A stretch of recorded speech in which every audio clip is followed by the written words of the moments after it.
Part 2. I made my money the old-fashioned way. I was very nice to a wealthy relative right before he died. Malcolm Forbes. Chapter 1. London, England. Wandi Mengato Wijada was in London with her mother, Adeline Salim Megahoto, supposedly to watch her nephew Christian compete in a fencing tournament, but secretly they were both there for their triannual visit to the clinic of Dr. Ben Stork on Harley Street, who was considered by the most discerning fuel addicts to be the Michelangelo of Botox, so deft with his hands at plunging needles into fine lines, fragile cheekbones, and delicate nasolabial folds. Even his patients with the thinnest skins never bruised, and so subtle with his arteries that every patient visits his clinic quickly departed with the guarantee that they would be able to close both eyelids completely should they ever choose to blink. As Wandi sat in the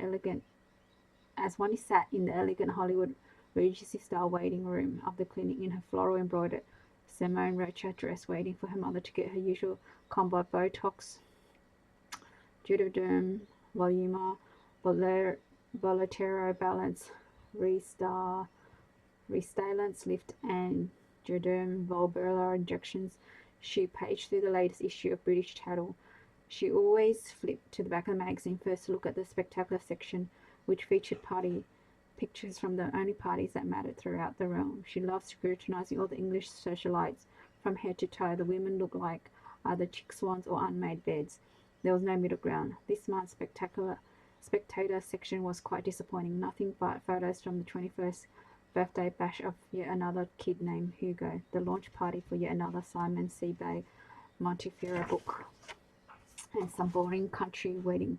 She could never understand why all these aristocrats loved getting married in decrepit little English country churches when they could have been the most lavish nuptials at Westminster Abbey or St. Paul's Cathedral. Suddenly Wandi's eyes zeroed in on the obligatory photo of the bride and groom, as was the custom with all the wedding photos in British Tattle.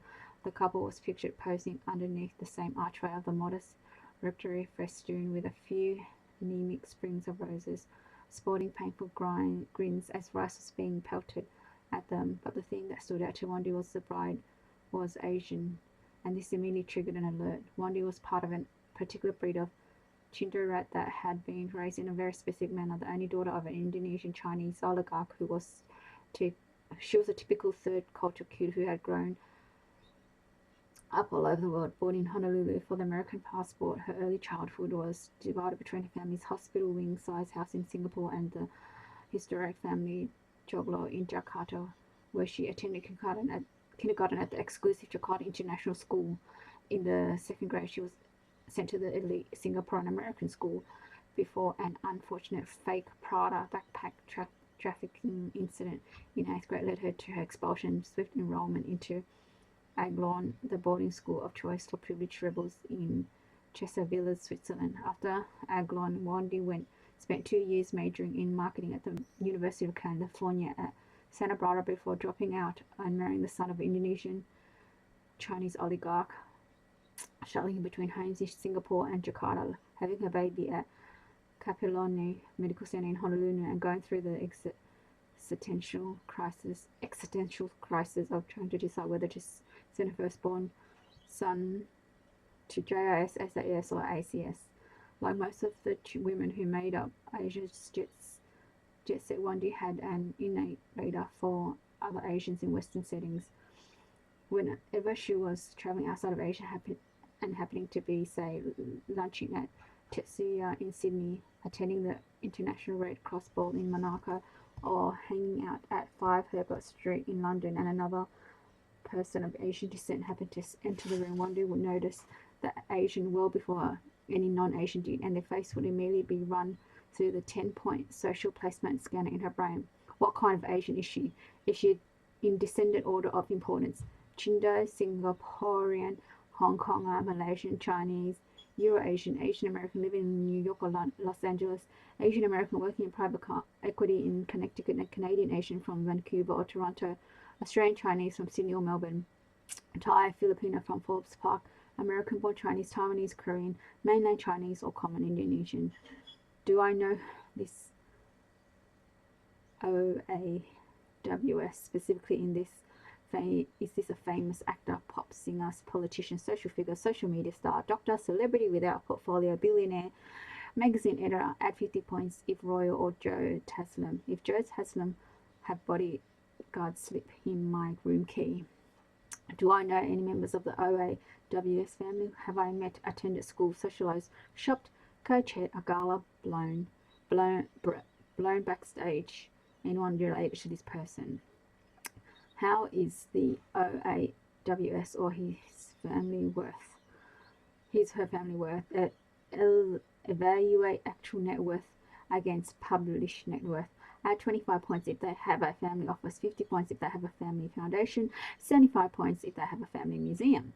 Have there been any judicial scandal in the OAWS or their family's past? Add 100 points if it is involved bringing down an elected official, political party, or BFF at the Oliver Cafe in the Grand Indonesian Mall. Does this OAW or their family happen to own some fabulous hotel, airline, spa, resort, luxury brand, restaurant, bar, nightclub that I would potentially benefit from? Add 25 points if family owns a private island, 500 points for a major movie studio.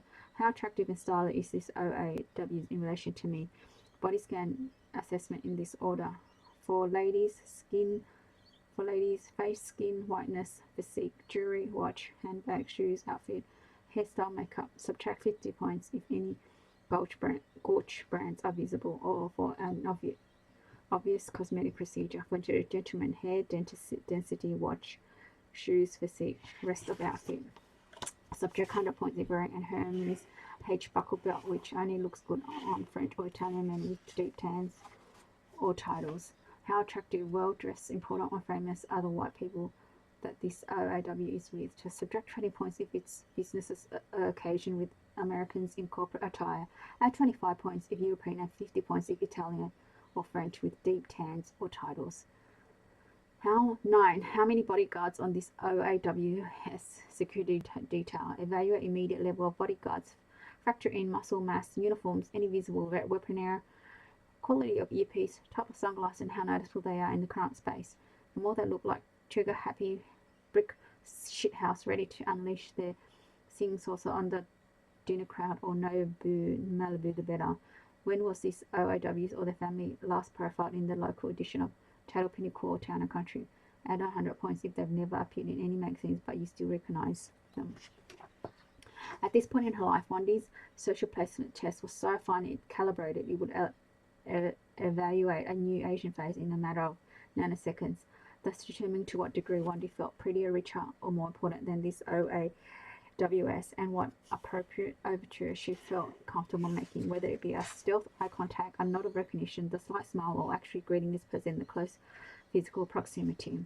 Of course, at this present moment, the OAW is in question only appeared in a rectangular 2x3 inch photocopy, but it was so highly unusual for an Asian face to appear in this setting, an English country wedding worthy of being featured in the Spectator section of British Title, that Wendy couldn't help but take notice. This text block in the middle of the page simply read, Winter Wedding Wonderland.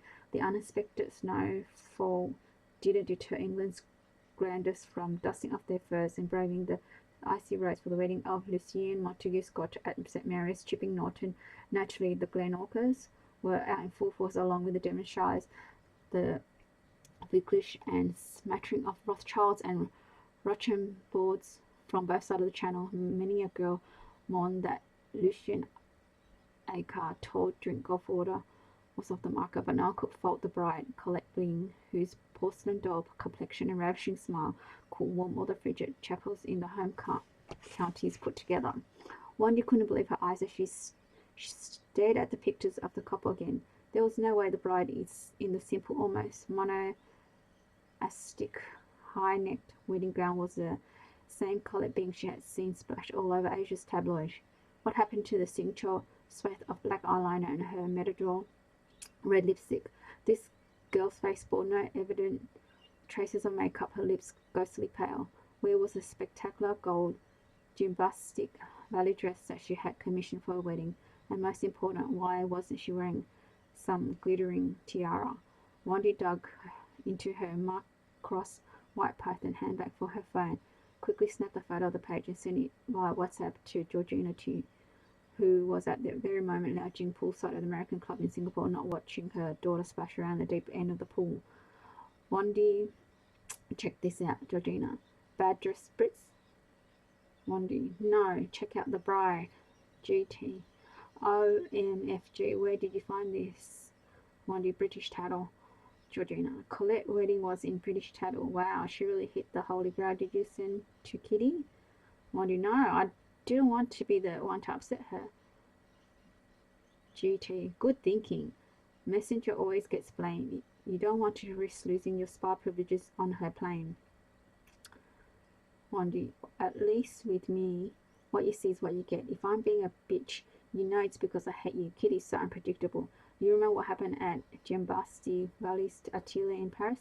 She was so calm and collected that suddenly she attacked Colette's wedding dress. GT, well, no wonder she didn't wear it. They probably couldn't repair it in time. Wandy, still, I can't believe this dress she chose instead. What the hell? She looks like Fräulein Maria at the convent. She's unrecognizable. Do you think she had her face rearranged in Seoul or Buenos Aires or London? GT, I think that's just how she looks with no makeup. I know that style. She's going for the posh Brit look now. They all want to look freshly exfoliated, like freshly exfoliated virgins on their wedding day. Wondering, this guy should now look like a true bluebird. GT, I thought he was some science nerd. Wondering, no, lawyer. GT, didn't you Google him when we were all in Paris? Wondering, Tatiana did. GT, has Tatiana seen this? Wondering, not yet. GT, give me a sec. Georgina forwarded the photo onto Tatiana Savarin and then started doing a bit of Googling on her own. A few moments later, Tatiana, who was hollowing island of Mystique, answered back. Tatiana, that's who Colette being married? Wandy, can you believe it? Tatiana, Hottie McHotpocket doesn't look like a boring suit at all. GT, Tatiana, you suck as a private eye. I did some Googling and look what I found. Check out this link, ladies. From rankmypeer.co.au. Lord Lucian Plantagenet Montague Scott, Earl of Palliser, is the eldest son of the Duke of Glenorchy.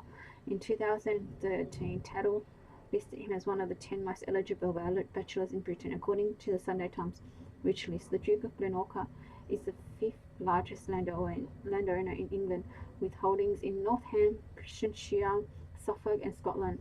But the crown jewels of their portfolio are vast property holdings in central London next to the Duke of Westminster and Portland. The Glenorchys are London's leading landlords, owning huge swaths of prime Bloomsbury and Chelsea. Furthermore, Lucian's mother, Lillian's hails from the French Rockman lords. C'est formidable. TS, this must be new. It didn't pop up when I searched on him. Wondering, holy fuck. GT Colette, the future Duchess of Glenorchy. Kitty's got to be going to shit gold bricks if she finds out about this. TS, what do you mean? If I just sent everything to her. You what?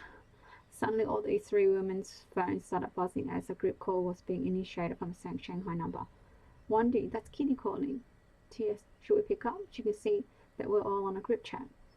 Tatiana, you silly bitch. Georgia, muttered under her breath as she swiped her phone to initiate the group call. Hi, Kitty, Wandy said in an overly cheery pitch. Hi, everyone, what's this you sent me? Kitty asked. Did you look at the picture or look at the link I sent you? Check out the photo. Don't bother looking at the other links. Tatiana piped in urgently. There was a brief pause while Kitty scrutinized the picture on the screen of her phone. What am I supposed to be looking at? There's a bunch of grey-haired women with yellow teeth. You don't see the bride? Wandy asked. No. Georgina cut in. Kitty, scroll down to the bottom page. Do you see the image of the bride and groom? There was silence for a few moments as the girls all held their breath, not knowing how Kitty would react. How interesting, Kitty finally said in a frightening neutral tone. Colette looks awful, doesn't she? Without her usual makeup and jewelry, she's just a plain Jane. Her common features really come out. Wandy sniggered. She looks like she's fallen on hard times, Tatiana remarked. Kitty let a little laugh. I can assure you Colette hasn't fallen on hard times. She's just trying to appear modest to impress her new relatives. They look like the sort of people Karina Co Tung is always trying to introduce me to. Well, good luck to her and her new English life. Georgina was relieved that Kitty was taking it so well. She was crossing her fingers, hoping to God that Kitty had completely missed the article about the Bororo groom, when Kitty suddenly asked, "So, do we know anything about the Rochambeaus?" Damn, she read everything, Molly said to herself. "I've never heard of them," Georgina sniffed. "Hey, I'm at this house party at Mustique right now, and there's a girl here who might know," Tatiana offered, adding rather unnecessary. "She comes from a high society family in France, from what I'm told." Tatiana padded out into the terrace of the Balinese villa, where the girlfriend of her husband's business partner sat, sipping black coffee out of a bowl. "Lucy, I'm on the phone with some friends. Have you ever heard of a family in France called the Rochambeaus?" "Which branch?" Lucy asked. I don't know. We know someone who's marrying a guy whose mother is Rochambeau. Here, let me put you on speakerphone." "The mother's name is Lillian Rochambeau," Georgina offered. Lucia's eyes widened. "Lillian de Rochambeau? Are you talking about the mother of Lucien Montague Scott?" "Yes. Do you know him?" Tatiana asked excitedly. Lucia shook her head with a sigh. "I don't know him personally, but my God, every girl in France was mad in love with him. I mean, he's a future duke, and his mother is one of the Pristan Ramponchard, not the Paris branch that are the poorer cousins." "But who are the Rochambeaus?" Georgina pressed on. "Oh, they are an Anil family de la Noble. How do you say? An ancient noble family that intermarried with the Bourbons, and their line goes back to Louis VIII. The Paris branch has all the vineyards, you know, Chateau de Rochambeau. But the Breton Rochambeaus own one of the biggest military defense companies in France. They make all the submarines and ships for the French Navy. So here's your friend that's married, Lucien, Colette Bing." "But she's not our friend exactly," Tatiana said awkwardly. "She's a socialite and fashion blogger from Shanghai," that Wendy began. "She's a sport little cunt," Kitty suddenly blurted out. Everyone was too shocked to speak at first, but Georgina tried to turn it into a joke. Yes, she's famous for the sport rant that went viral, isn't she, Kitty?" The line went silent for a few minutes. I think Kitty hung up, Tatiana said. Okay, Chapter 2, Rangkapur, India. Yi placed a hand on the white marble pillar and with her fingers traced the intricate carvings of a goddess, feeling every undulating curve of the figure, so cool to the touch. The entire pillar was carved with figures of dancing damsels from the ground all the way up to the soaring dome. Yi looked around the space and saw that she was surrounded in every direction by thousands of white pillars, so many of them that it was impossible to count, and every one of them had been sculptured with deities, animals, love scenes, war scenes, each one so painstakingly carved it looked more like lacework than stone. She could hardly believe how exquisite it was. Yi felt so grateful that the Maharani had arranged this trip for her to the Adinza temple hidden in the remote Aravalli range between Jodhpur and Udaipur. As she followed the marble passageway, she felt as though she was walking into a dream, and around another corner of the temple she came upon a beautiful tree growing in the middle of the serene stone courtyard. Underneath the tree was a young man in a simple saffron-coloured robe, picking up stray leaves. He glanced up for a moment and smiled at her. Yi smiled shyly back at him before walking into yet another breathtaking carved vestibule, this one depicting a deity entwined with hundreds of snakes. "Excuse me, do you speak English?" a voice behind her suddenly asked. Yi turned around and saw that it was a young man. This time she could see a faint gold dot painted in the middle of his forehead. "I do," she replied. "Are you from China?" "No, I am from the island of Singapore. It is in the Saint settlements." Yes, you're on. Yes, on the tip of Malay. There are a few Jains in Singapore. Please allow me to introduce myself. My name is Jai, and I'm a priest here. My grandfather is the high priest of this temple, and one day my father shall be the high priest, and then it will pass on to me, but not for a long time. You're very fortunate. This is the most beautiful temple I've ever been to," Yi said. "May I offer you a blessing?" "I would be honored." The priest guided her along to a quiet corner of the temple that was open to the view. They sat on the steps of a marble altar and looked out at the undulating hills as a cool breeze blew into the chamber. The monk smiled at her again. "We do not often get visitors from Singapore at the temple. I noticed you when you first entered the temple with your chaperone because you were so beautifully dressed. But when you smiled at me, I sensed a great sadness in you." Yi nodded, lowering her eyes. "I am away from my family, and my island is at war." "Yes, I have heard about the war spreading through southern Asia, I do not understand this war, but I sense your sadness comes from a deeper place. He gazed intently at her, and Suyi noticed from the first time that his irises had almost bluish-grey tint to them. Suddenly she found her eyes welling uncontrollably with tears. My brother, Suyi said almost inaudibly, her throat choking up. My elder brother has been missing for some time. She had told no one about this, and she wasn't sure why she was telling him now. She was about to reach into her purse for a handkerchief when the monk produced one, seeming out of nowhere. Oh, it was a silk scarf with a deep blue and purple paisley pattern, and it seemed incongruous with the rest of his austere appearance. Suyi wiped away her tears and looked up at the priest, who suddenly appeared to be wearing wire-framed glasses just like the ones her brother wore. Yes, your brother Alexander wants to tell you something. Would you like to hear his message? Suyi looked at him, not comprehending what he meant at first. Before she could answer, the priest began to unleash a torrent of Hokkien 7, 8, 9 coming ashore. Bloody hell, there's too many of them. This isn't work. This isn't work at all. A chill ran down her spine. This was her brother's voice coming out of the priest's mouth, and he was muttering the same nonsensical things he had said when he had been deliriously ill. What won't work? Archie, tell me, what won't work? Suyi asked urgently. I can't take that many. It's too dangerous. We have to move very quickly, and we can't fight back. Archie, slow down. Who's fighting back? Suyi wrung her hands in frustration, feeling them get sticky. When she looked down at the silk paisley handkerchief, she saw that it was covered in strange web-like mucus mixed with blood. Suddenly her brother stopped her. His incoherent ranting spoke to her in a clear, lucid tone. I think you know what to do now, Suyi. Trust your instinct. This is the only way we can atone for all that our ancestors have done. You can never tell anyone, especially not father. In an instant she knew what her brother meant. How am I going to do all this by myself? I have no doubt in you, sister. You are the last hope now. Are you awake, Mummy? Are you awake? Suyi felt a hand on her shoulder. Suddenly she was no longer in the exquisite temple in Rankanpur, and the priest with his bluish eyes were gone. She found herself waking in her bedroom at Tysdell Park, the morning sun glaring in her eyes. Mummy, are you awake? I've brought Bishop to see you, Victoria said chirpily. Suyi let out a low groan. I think she may be in pain, Bishop C said. Suyi groaned again. This irritating daughter just interrupted me from one of my most vivid moments in my life. Archie was speaking to me. Archie was trying to tell me something, and now he's gone. Let me call in the nurse, and Victoria said in a worried tone. She's pumped, so full of hydrocodone.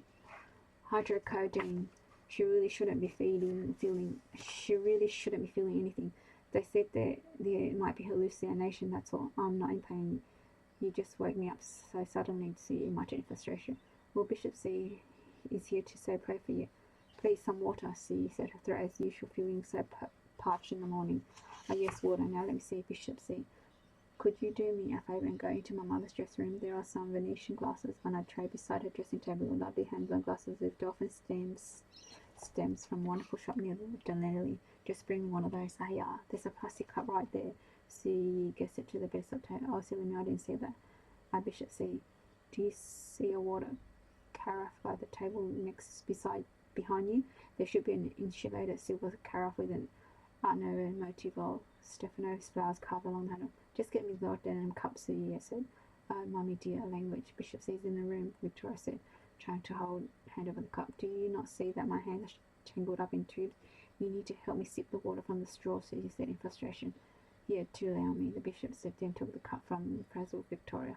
Thank you, Suyi said gratefully after she had taken a few precious sips. Now, Mummy, Bishop C and I were speaking earlier over breakfast, and I was reminded that you never been baptized. The bishop had kindly brought with him a little vessel of holy water from the River Jordan, and I'm wondering if we might do our ritual baptism right here in this room. No, I don't want to be baptized, Suyi said flatly. But Mummy, do you not realize that until you're baptized, you can never enter the kingdom of heaven? How many times do I have to tell you I am not a Christian? Don't be silly, Mummy. Of course you are. If you're not Christian, you won't be able to go to heaven. Don't you want to be with Daddy and all of us in the future? That is eternity. Suyi could not think of a worse fate than to be trapped with her MC daughter throughout all eternity. She simply sighed, tired of having this conversation again.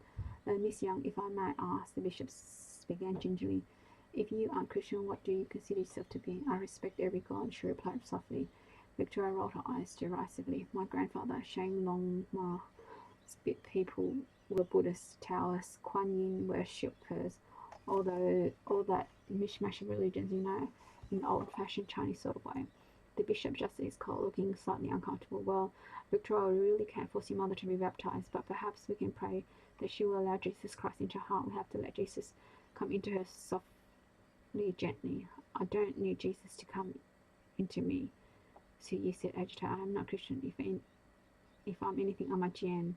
Mummy, what on earth are you talking about? What is Jan? Are you confused and talking about your friend Jan Weitzman? Victoria asked, looking up at the IV machine to make sure her mother wasn't being overdosed with some crazy opiate. Jainism is an ancient religion that is an offshoot of Hinduism, Bishop C began to explain. Victoria stared at her mother in horror. Hinduism? You can't possibly be Hindu. My goodness, our laundry maids are Hindu. Don't say you are Hindu, Mummy. It would absolutely break my heart.